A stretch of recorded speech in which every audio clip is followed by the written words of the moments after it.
El año era 1347.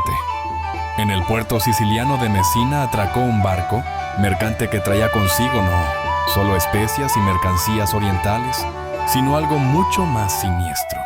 Ratas infestadas de pulgas portadoras de una bacteria, desconocida en aquel entonces, pero que cambiaría la historia para siempre, la Yersinia pestis. Los testigos que vieron aquel barco jamás lo olvidarían. Los marineros llegaban moribundos, con la piel cubierta de llagas negras y bultos dolorosos en las axilas y en la ingle. Muchos ya habían muerto en la travesía, y los que quedaban apenas podían hablar. En cuestión de horas, el miedo se propagó más rápido que la enfermedad misma. Las autoridades ordenaron expulsar el barco, pero era demasiado tarde. El mal ya había tocado tierra. Lo que nadie podía imaginar era que aquel día marcaba el inicio de la mayor tragedia de la Edad Media, un azote que en apenas unos años acabaría con la vida de más de un tercio de la población europea. En ese tiempo el conocimiento médico era muy limitado. No se hablaba de bacterias, virus o contagio como hoy lo entendemos. Para los europeos medievales, la peste era un misterio aterrador. Algunos creían que el aire estaba envenenado, que una especie de miasma mortal flotaba sobre las ciudades y que respirar aquel aire significaba la condena. Otros aseguraban que se trataba de un castigo divino, una señal de la ira de Dios ante los pecados de la humanidad.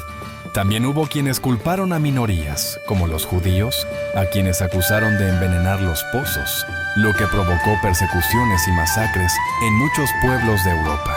Las explicaciones eran diversas, pero todas tenían algo en común. Nacían del miedo, de la impotencia ante un enemigo invisible e imparable. En cuestión de semanas, la peste viajó más allá de Sicilia. Los barcos mercantes la llevaron a Génova, Venecia y Marsella, extendiéndose como un reguero de pólvora a lo largo de las rutas comerciales del Mediterráneo. Desde ahí subió hacia Francia, España y más tarde hasta Inglaterra. Cada puerto que recibía mercancías quedaba marcado por la tragedia. Las grandes urbes, con sus calles estrechas y abarrotadas de gente, eran auténticos caldos de cultivo para la enfermedad. Y lo más aterrador era su velocidad. Un pueblo podía amanecer lleno de vida y, al cabo de una semana, estar casi vacío. Los cronistas describen escenas desgarradoras. Madres que abandonaban a sus hijos por miedo a contagiarse.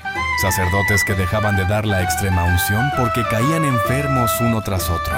Y cadáveres que quedaban tirados en las calles durante días porque no había suficientes vivos para enterrarlos. La peste también dejó huellas profundas en la cultura y el arte. Pintores, escultores y escritores comenzaron a reflejar la omnipresencia de la muerte en sus obras, mostrando esqueletos, procesiones fúnebres y escenas de desolación. En la literatura, los cronistas no solo narraban cifras de muertos, sino también la desesperanza, el miedo y la ansiedad colectiva. Este fenómeno artístico y literario ayudó a que la sociedad procesara el trauma, aunque también reforzaba la idea de que la muerte podía aparecer en cualquier momento, en cualquier lugar, sin distinción de clase social. La religión, que había sido un pilar central de la vida medieval, también se transformó. Muchos veían la peste como un castigo divino y se multiplicaron las procesiones, penitencias y rituales colectivos para aplacar la ira de Dios.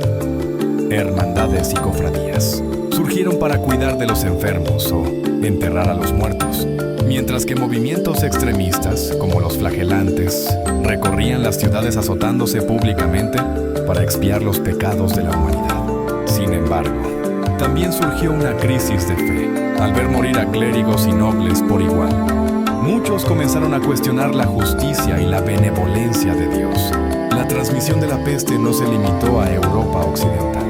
A través de rutas comerciales, la enfermedad se extendió hacia el este, afectando regiones de Rusia, el norte de África y el Medio Oriente. Ciudades portuarias como Constantinopla y el Cairo vivieron escenas similares a las de Mesina o Venecia, con mercados vacíos, hospitales saturados y calles llenas de cadáveres. La globalización medieval de mercancías y personas, que antes había sido símbolo de riqueza y prosperidad, se convirtió en un vector de muerte invisible. La vida cotidiana de los sobrevivientes cambió para siempre. La forma de trabajar, de comerciar y de relacionarse se transformó y las familias se vieron obligadas a adaptarse rápidamente a la pérdida de seres queridos. Los matrimonios se retrasaban, los hijos eran menos numerosos y la percepción de la vida se volvió más frágil y efímera.